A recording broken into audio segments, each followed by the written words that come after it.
Good morning. Last લેક્ચરમાં આપણે આર્હેનિયસ, લોરી બ્રોન્સ્ટેડ અને લુઈસની એસિડ બેઝ કોને કહેવાય, એસિડ બેઝ સિદ્ધાંત એ વિશેનું ચર્ચા કરી હતી. હવે એસિડ અને બેઝના આયનીકરણની વાત કરવી છે. આયનીકરણ કહું કે વિયોજન કહું, એમાંથી H+ ધન આયન અને ઋણ આયનનું અલગીકરણ કરીએ છીએ. આપણે જ્યારે આયનો જ્યારે અલગ પાડીએ છીએ તો એનું આયનીકરણ કર્યું કહેવાય.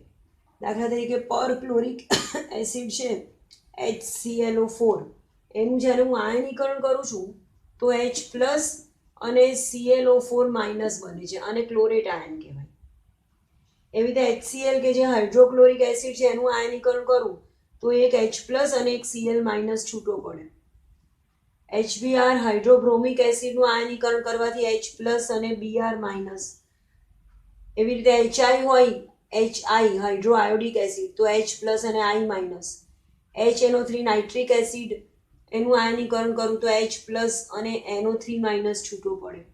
H2SO4 સલ્ફ્યુરિક એસિડનો જો હું આયનીકરણ કરું તો એમાં 2 H છે તો આયનીકરણ થાય 2H+ plus SO4- 2. Lithium hydroxide એમાં Li+ અને OH- એવું આયનીકરણ કરીશું. NaOH સોડિયમ હાઇડ્રોક્સાઇડ કહેવાય, એમાં Na+ અને OH-. પોટેશિયમ હાઇડ્રોક્સાઇડ K+ અને OH-. સીઝિયમ હાઇડ્રોક્સાઇડ Cs+ અને OH-. BaOH ને બેરિયમ હાઇડ્રોક્સાઇડ કહેવાય કે જેનું આયનીકરણ થશે Ba2+, કારણ કે બીજા સમૂહનું તત્વ છે. તમને ખબર છે કે પહેલા સમૂહ લિથિયમ એ પહેલા સમૂહનું તત્વ છે તો Li+1 આવે. Na+1 સોડિયમ, પોટેશિયમ, સીઝિયમ આ બધા સમૂહ એકના તત્વ છે અને એની સંયોજકતા કે એનો વીજભાર +1 આવે.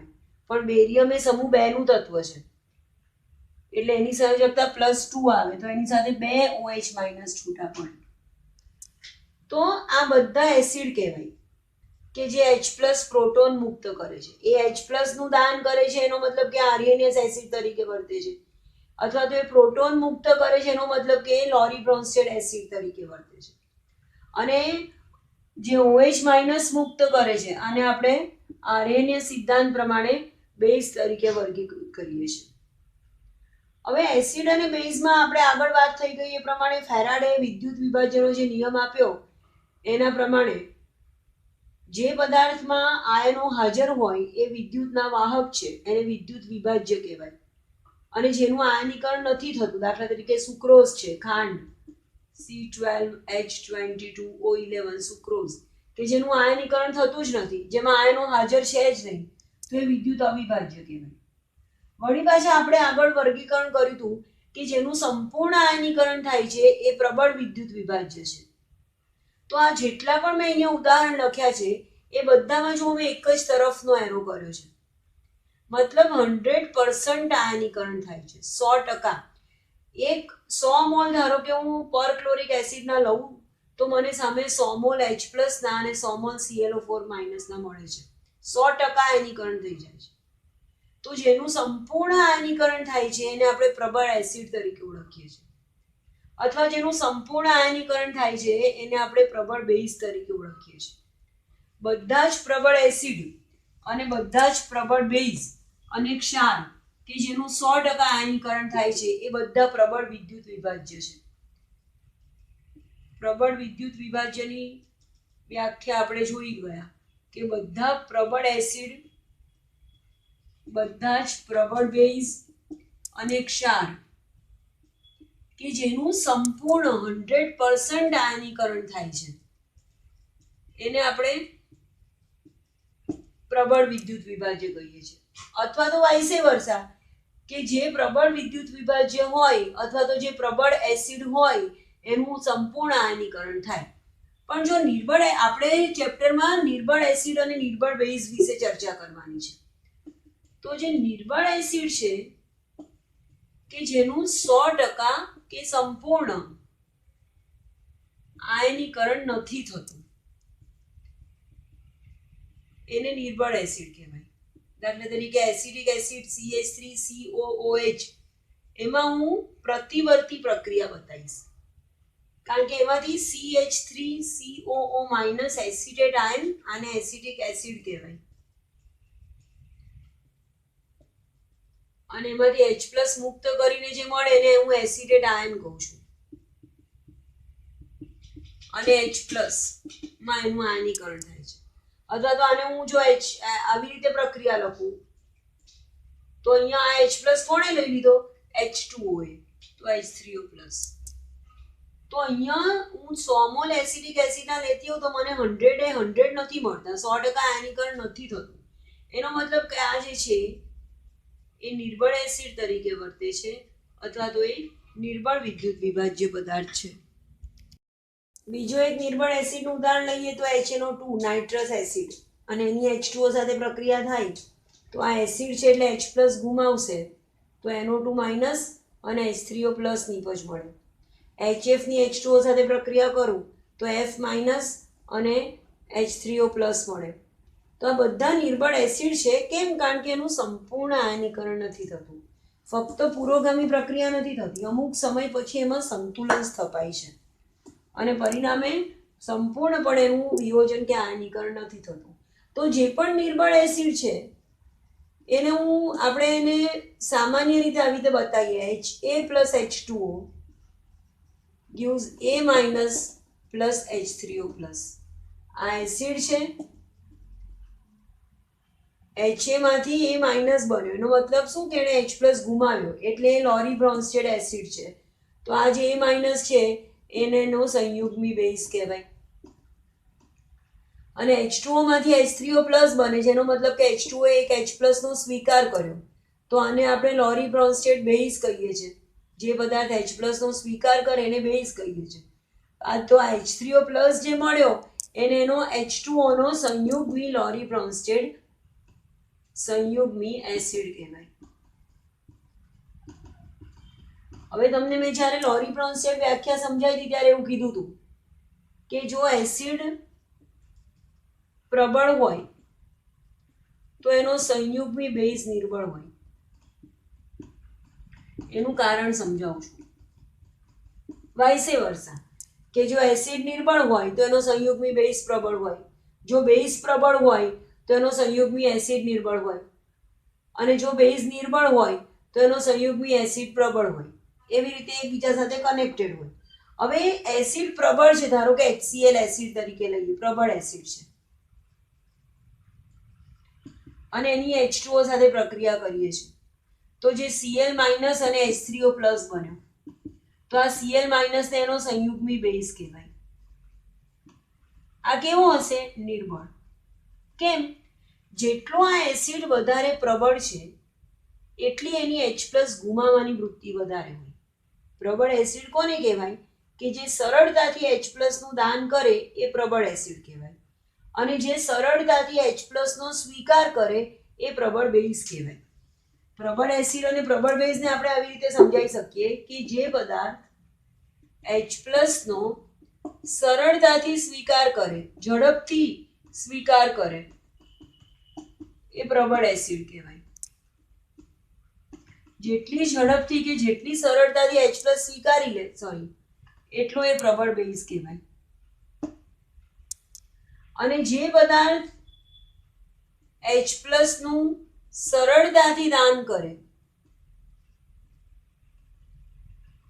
એ પ્રબળ એસિડ કહેવાય જેટલી સરળતાથી H પ્લસ છૂટો પડે એટલો એસિડ પ્રબળ કહેવાય આ કાયમ માટે યાદ રાખવાનું હવે HCl પ્રબળ એસિડ છે એનો મતલબ શું કે બહુ સરળતાથી H પ્લસ ગુમાવી અને Cl માઇનસ બનાવી દે છે HCl ને H પ્લસ પ્રત્યે આકર્ષણ બહુ ઓછું છે જલીય માધ્યમમાં એ બહુ સરળતાથી H પ્લસ ગુમાવી દે છે અને સંયુગ્મી બેઝ Cl માઇનસ આપે છે તો સ્વાભાવિક Cl માઇનસ ને H પ્લસ પ્રત્યેનું આકર્ષણ ઓછું છે તો આ Cl માઇનસ હવે વળી પાછો H પ્લસ સ્વીકારીને ફરીથી HCl નથી બનાવવાનો મતલબ કે HCl પ્રબળ એસિડ કેમ છે કારણ કે H પ્લસ સરળતાથી ગુમાવે છે પણ એનો જે સંયુગ્મી બેઝ છે એ એટલો સરળતાથી H પ્લસ સ્વીકારતો નથી એટલે બેઝ તરીકે નિર્બળ છે બીજું એક ઉદાહરણ આપું HF એ નિર્બળ એસિડ છે HF જે છે એ નિર્બળ એસિડ છે, હાઇડ્રોફ્લોરિક એસિડ. એની જ્યારે H2O સાથે પ્રક્રિયા થાય છે, પ્રતિવર્તી પ્રક્રિયા હું લખું છું, એવું માર્ક કરો અહીંયા, તો F માઇનસ અને H3O પ્લસ બને છે. આ કેમ નિર્બળ છે? કારણ કે સરળતાથી H પ્લસ નથી ગુમાવતો, કારણ કે એને H પ્લસ પ્રત્યે આકર્ષણ વધારે છે. F માઇનસ ને H પ્લસ પ્રત્યે વધારે આકર્ષણ છે, એ સરળતાથી H પ્લસ નથી ગુમાવી દેતો, એટલે નિર્બળ એસિડ છે. તો સ્વાભાવિક આ જે F માઇનસ છે એને તો H પ્લસ પ્રત્યે પ્રબળ આકર્ષણ કે વધારે આકર્ષણ છે, એટલે આ F માઇનસ જે છે એ સરળતાથી H પ્લસ નો સ્વીકાર કરશે, અને એટલે પ્રબળ સંયુગ્મી બેઝ છે. જેટલો આ નિર્બળ વધારે એટલો આ પ્રબળ વધારે, અને જેટલો આ પ્રબળ વધારે એટલો એનો સામેવાળો જે સંયુગ્મી હોય એસિડ કે બેઝ એ નિર્બળ વધારે. તો આવી રીતે આપણે પ્રબળ એસિડ અને પ્રબળ બેઝને લોરી બ્રોન્સ્ટેડ સિદ્ધાંત પ્રમાણે સમજાઈ શકીએ છીએ. હવેનો આપણો નેક્સ્ટ ટોપિક છે પાણીનો આયનીકરણ અચળાંક અને તેનો આયનીય ગુણાકાર. હવે આપણે સંતુલન અચળાંકની ચર્ચા કરવાની છે. H2O આપણને ખબર છે કે એસિડ તરીકે પણ વર્તે છે અને બેઝ તરીકે પણ વર્તે છે. જ્યારે એસિડ સાથે H2O ની પ્રક્રિયા થાય છે તો એ સંજોગોમાં H2O બેઝ તરીકે વર્તે છે. અહીંયા HCl માંથી Cl માઇનસ બન્યો અને એનો H પ્લસ આ H2O એ સ્વીકારી લીધો, તો અહીંયા પાણી એ બેઝ તરીકે વર્તે છે એસિડ સાથે. અને જો બેઝ સાથે પ્રક્રિયા કરે છે, NH3 બેઝની H2O સાથે પ્રક્રિયા થાય છે, તો NH3H+ નો સ્વીકાર કરીને NH4+ બનાવે છે, અને H2OH+ ગુમાવીને OH- બનાવે છે. અહીંયા H2OH+ ગુમાવે છે એટલે એસિડ તરીકે વર્તે છે. તો H2O એસિડ તરીકે પણ વર્તે છે અને H2O બેઝ તરીકે પણ વર્તે છે. જો પાણીના જ બે અણુ એકબીજા સાથે રાસાયણિક પ્રક્રિયા કરે તો એ ગમે તે એક અણુ H2O નો, ધારો કે આ અણુ જે છે એ H+ નો સ્વીકાર કરીને H3O+ બનાવે, તો બીજો જે અણુ છે એ H+ ગુમાવીને OH- બનાવે. તો જેણે H+ નો સ્વીકાર કર્યો એને સ્વાભાવિક આપણે બેઝ કહીશું, અને જેણે H+ નું દાન કર્યું એને આપણે એસિડ કહીશું. તો H2O બેઝ તરીકે વર્તે તો H3O+ એનો સંયુગ્મી એસિડ મળે, અને જો H2O એસિડ તરીકે વર્તે તો OH- એનો સંયુગ્મી બેઝ મળે. હવે આ જે સમીકરણ છે એમાં જો સંતુલન અચળાંક K ને સૂત્ર કરતા કરું તો આપણે આગળ શીખી ગયા એવી રીતે H3O+ ની સાંદ્રતા મોલ પર લીટરમાં ઇન્ટુ OH- ની મોલ પર લીટરમાં સાંદ્રતા છેદમાં H2O ની સાંદ્રતા મોલ પર લીટરમાં ઇન્ટુ H2O ની સાંદ્રતા મોલ પર લીટરમાં. પણ અહીંયા જે આયનીકરણ થાય છે એ બહુ જ ઓછું થાય છે, અને પાણી એની મોલ પર લીટરમાં સાંદ્રતા અચળ હોય. પાણીની મોલ પર લીટરમાં સાંદ્રતા 55.55 મોલ પ્રતિ લીટર અચળ હોય. એ કેવી રીતે એ હમણાં સમજાવું છું તમને. તો આ જે બંનેની વેલ્યુ અચળ છે એને આ અચળાંક K તરફ લઈ જઉં છું. તો K ઇન્ટુ H2O ની મોલ પર લીટરમાં સાંદ્રતાનો square is equal to H3O+ ની મોલ પર લીટરમાં સાંદ્રતા ઇન્ટુ OH- ની મોલ પર લીટરમાં સાંદ્રતા. પણ આ જે અચળાંક આવ્યો એ પાણીનો આયનીકરણ અચળાંક કહેવાય, અથવા તેનો આયનિક ગુણાકાર કહેવાય. આ જે અચળાંક આવ્યો એ પાણી માટે આપણે સૂત્ર કરતા કર્યું છે. તો K ઇન્ટુ H2OW ને પાણીનો આયનીકરણ અચળાંક KW, વોટર, પાણીનો આયનિક ગુણાકાર અથવા તો એનો આયનીકરણ અચળાંક KW કહું છું, ઇઝ ઇક્વલ ટુ H3O+ ની મોલ પર લીટરમાં સાંદ્રતા ઇન્ટુ OH- ની મોલ પર લીટરમાં સાંદ્રતા. હવે પ્રાયોગિક રીતે એવું નક્કી થયું છે કે જ્યારે પાણી તટસ્થ હોય, તટસ્થ પાણીનો pH 7 હોય, તો એ સંજોગોમાં એમાં H3O+ ની સાંદ્રતા 10⁻⁻7 મોલ પર લીટર છે. એવું પ્રેક્ટિકલી પુરવાર થયું છે કે તટસ્થ પાણીમાં H3O+ ની સાંદ્રતા 25 ડિગ્રી સેલ્સિયસ તાપમાને, એટલે કે 298 કેલ્વિન તાપમાને 10⁻⁷ મોલ પર લીટર છે. અને આની એક હોય સાંદ્રતા તો સ્વાભાવિક આની પણ એક જ આવે. તત્વયોગ વિધિ પ્રમાણે 1:1 નું છે. તો H3O+ ની સાંદ્રતા 10⁻⁷ મોલ પર લીટર આવે તો OH માઇનસ ની સાંદ્રતા પણ 10⁻⁷ મોલ પર લીટર આવે. તો ઇઝ ઇક્વલ ટુ 10⁻14 મોલ પર લીટર એ પાણીનો આયનીકરણ અચળાંકની વેલ્યુ છે. KW નું મૂલ્ય હંમેશા 25 ડિગ્રી સેલ્સિયસ તાપમાને 10⁻14 મોલ પર લીટર આવશે. જો તાપમાન વધે તો KW નું મૂલ્ય વધે, કારણ કે ઊંચા તાપમાને વધારે આયનીકરણ થાય. પણ 298 કેલ્વિન તાપમાન અથવા તો 25 ડિગ્રી સેલ્સિયસ તાપમાને પાણીનો આયનીય ગુણાકાર અથવા તો એના આયનીકરણ અચળાંક KW નું મૂલ્ય 10⁻14 મોલ પર લીટર છે. હવે પાણીની મોલ પર લીટરમાં સાંદ્રતા 55.55 મોલ પર લીટર કેવી રીતે આવે? તો શુદ્ધ પાણીની ઘનતા 1 ગ્રામ પર ml છે. 1000 ગ્રામ પર લીટર કહું કે 1 ગ્રામ પર ml કહું, એટલે 1 ગ્રામ એટલે 1 ml કહેવાય. 1 ગ્રામ પાણી લઉં તો એનું કદ 1 ml થાય. એ રીતે 1000 ગ્રામ પાણીનું વજન લઈએ ધારો કે તો એનું કદ 1000 ml થાય. પાણીનું મોલર દળ એનો અણુભાર 18 ગ્રામ પર મોલ છે.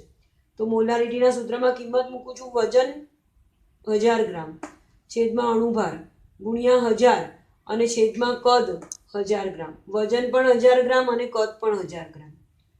તો જવાબ મળશે મને મોલારિટી એની 55.55 મોલર. મતલબ કે પાણીની મોલ પર લીટરમાં સાંદ્રતા હંમેશા અચળ જ હોય.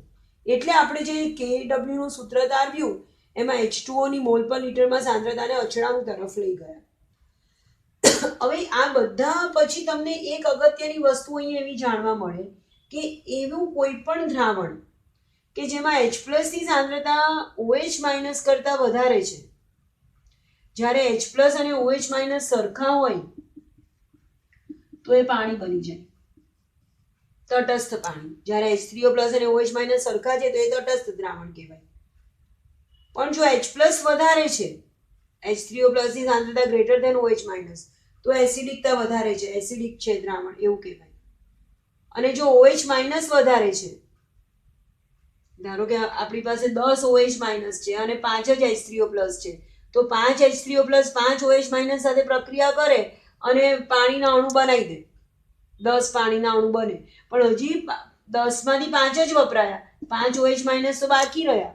તો જો OH માઇનસ ની સાંદ્રતા ઇઝ ગ્રેટર ધેન H3O+ ની સાંદ્રતા, તો એ દ્રાવણ બેઝિક દ્રાવણ કહેવાય. તો દ્રાવણમાં રહેલા H+ ની અને OH માઇનસ ની સાંદ્રતાને આધારે પણ એ દ્રાવણ એસિડિક છે કે બેઝિક છે કે તટસ્થ છે એના વિશે માહિતી મેળવી શકાય. પાણીના આયનીકરણ અચળાંકની વિશે KW વિશે આપણે વાત કરી. હવે આપણે એસિડ અને બેઝના આયનીકરણ અચળાંક, એસિડના આયનીકરણ અચળાંકને આપણે Ka કહીએ છીએ અને બેઝના આયનીકરણ અચળાંકને આપણે Kb કહીએ છીએ. તો Ka અને Kb વિશે વાત કરવી છે, એસિડ અને બેઝના આયનીકરણ અચળાંક વિશે. એ પહેલાં આપણે pH માપક્રમ એટલે શું એ જોઈ લઈએ. pH એ શબ્દ વિશે તમને ખબર છે. pH એટલે power of H+. H+ hydronium આયનની મોલારિટીમાં વધુ સરળતાથી સાંદ્રતા દર્શાવવાની રીત એને pH માપક્રમ કહેવાય. મોલ પ્રતિ લીટરમાં H+ ની સાંદ્રતા આપણે બતાવીએ છીએ એ વધારે સરળતાથી દર્શાવવા માટે આપણે pH માપક્રમનો ઉપયોગ કરીએ છીએ. કારણ કે જેની સાંદ્રતા 0.01 મોલર કરતાં ઓછી હોય એને મંદ દ્રાવણ કહેવાય. એવા દ્રાવણો કે જેની સાંદ્રતા 0.01 મોલર કરતાં ઓછી છે એને મંદ દ્રાવણ કહીએ છીએ. તો ગણતરીની સરળતા માટે આપણે pH માપક્રમનો ઉપયોગ કરીએ છીએ. pH is equal to -log of 10 base H3O+. H+ ની મોલ પર લીટરમાં સાંદ્રતાના 10ના આધારના ઋણ લઘુગુણક એને આપણે pH કહીએ છીએ. દાખલા તરીકે આપણી પાસે મંદ HCl નું દ્રાવણ છે કે જેની સાંદ્રતા 0.01 મોલર છે, તો એનો pH કેટલો? તો HCl એ પ્રબળ એસિડ છે. હમણાં જ આપણે જોયું કે પ્રબળ એસિડનું હંમેશા સંપૂર્ણ આયનીકરણ થાય, એટલે HCl નું સંપૂર્ણ આયનીકરણ થશે H+ અને Cl- માં. તો જો 0.01 મોલર HCl ની સાંદ્રતા હોય તો સામે H+ ના પણ 0.01 મોલર મળે, કારણ કે એનું સંપૂર્ણ આયનીકરણ થાય છે. તો અહીંયા આપણે પીએચ શોધવા માટે સૂત્ર લખીશું minus log of 10 base H plus. માટે પીએચ ઇઝ ઇક્વલ ટુ હું લખી શકું minus log of 10 base H plus 0.01 molar છે કે જેને આપણે 10⁻² મોલ પર લીટર એવું લખી શકીએ. 0.01 મોલર એટલે 10⁻² મોલ પર લીટર. અને આ માઇનસ તો માઇનસ મૂક્યો. હંમેશા લોગેરિધમમાં જે ઘાતાંક હોય એ આગળ આવે તો ઇન્ટુ -2 અને log 10 બેઝ 10 10નો log 1 આવે અને માઇનસ માઇનસ પ્લસ થાય તો એનો પીએચ 2 થશે. જેનો પીએચ 2 હોય એ દ્રાવણમાં H+ ની સાંદ્રતા 10⁻² મોલ પર લીટર છે. એવી જ રીતે ધારો કે બીજી ગણતરી, તો કોઈક દ્રાવણ એવું છે કે જેમાં H+ ની સાંદ્રતા 0.1 મોલ પર લીટર છે કે 0.01 મોલ પર લીટર છે કે 0.001 મોલ પર લીટર છે. 0.1 મોલ પર લીટર એટલે 10⁻1 કહેવાય, 0.01 એટલે 10⁻2 કહેવાય, 0.001 તો 10⁻3 કહેવાય. એવી રીતે કોઈ પણ સાંદ્રતા જેમ જેમ દ્રાવણ મંદ થતું જાય છે 0.1 મોલર કરતા એટલે 10⁻1 મોલર કરતાં જેની સાંદ્રતા 10⁻7 મોલ પર લીટર છે એ વધારે મંદ દ્રાવણ છે. તો અહીંયા પીએચ શોધવો છે મારે આ દ્રાવણનો, તો લખીશ પીએચની વ્યાખ્યામાં સૂત્રમાં કિંમત મૂકું છું માઇનસ લોગ ઓફ 10 બેઝ 10⁻1. આ માઇનસનો માઇનસ લખ્યો, -1 આગળ લાવી અને 10⁻10 log 10 1 થાય અને માઇનસ માઇનસ પ્લસ થઈ ગયો તો અહીંયા 1 પીએચ આવે. એવી રીતે જો આ દ્રાવણની સાંદ્રતા શોધું તો એનો પીએચ 2 આવે. 10⁻³ મોલ પર લીટર સાંદ્રતાવાળા દ્રાવણનો પીએચ 3 આવે, 10⁻7 મોલ પર લીટર સાંદ્રતાવાળા દ્રાવણનો પીએચ 7 આવે. એવી રીતે ધારો કે 10⁻⁻14 મોલ પર લીટર છે દ્રાવણની સાંદ્રતા તો એનો પીએચ 14 આવશે. અને આ દ્રાવણ બહુ મંદ દ્રાવણ કહેવાય, અતિ મંદ દ્રાવણ. તો વૈજ્ઞાનિકોએ પીએચની રેન્જ નક્કી કરી છે. પીએચ ક્યાંથી ક્યાં સુધી હોય તો 1 થી 14 સુધીની પીએચ રેન્જ નક્કી કરી છે. 14 થી વધારે દ્રાવણની જો દ્રાવણમાં H+ ની સાંદ્રતા હોય 10 જેનો પીએચ 14 છે એમાં H+ ની સાંદ્રતા 10⁻14 મોલર છે, બહુ ઓછી કહેવાય. અને હજી વધારે મંદન કરીએ દ્રાવણનું તો એ ઇક્વિવેલન્ટ ટુ પાણી જ થઈ જાય. એટલે આટલી રેન્જ વૈજ્ઞાનિકોએ નક્કી કરી છે પીએચ માપક્રમની. હવે બીજો પીએચ માપક્રમ એવી રીતે નક્કી કર્યો છે, આ તો તમને એવી ખબર પડી કે પીએચ વેલ્યુ પરથી તમે દ્રાવણની સાંદ્રતા કેવી રીતે નક્કી કરો. તમને ડાયરેક્ટ તમને પૂછવું હોય કે એક HCl નું એવું દ્રાવણ છે કે જેનો પીએચ 2 છે તો તમને તરત જ એવું ખબર પડે કે એમાં H+ ની મોલ પર લીટરમાં સાંદ્રતા 10⁻² મોલ પર લીટર છે. એવી જ રીતે જો તમને એવું આપ્યું છે કે NaOH નું જલીય દ્રાવણ કે જેની સાંદ્રતા 10⁻4 મોલ પર લીટર છે એનો પીએચ શોધો. તો હવે NaOH ફરીથી પ્રબળ બેઝ છે એટલે એનું સંપૂર્ણ આયનીકરણ થશે Na+ અને OH- માં. તો 1 મોલ NaOH હોય તો સામે 1 મોલ OH- નો મળે. તો અહીંયા 10⁻4 મોલ પર લીટર NaOH હોય તો OH- ની સાંદ્રતા પણ આપણને 10⁻4 મોલ પર લીટર મળશે. હવે હમણાં જ આપણે Kw નું સૂત્ર તાર્યું કે જ્યાં Kw is equal two H+ ની સાંદ્રતા ઇન્ટુ OH- ની સાંદ્રતા અને એની વેલ્યુ હંમેશા 10⁻14 આવશે. એટલે H+ ની સાંદ્રતા અને OH- ની મોલ પર લીટરમાં સાંદ્રતાનો ગુણાકાર હંમેશા 10⁻14 આવે.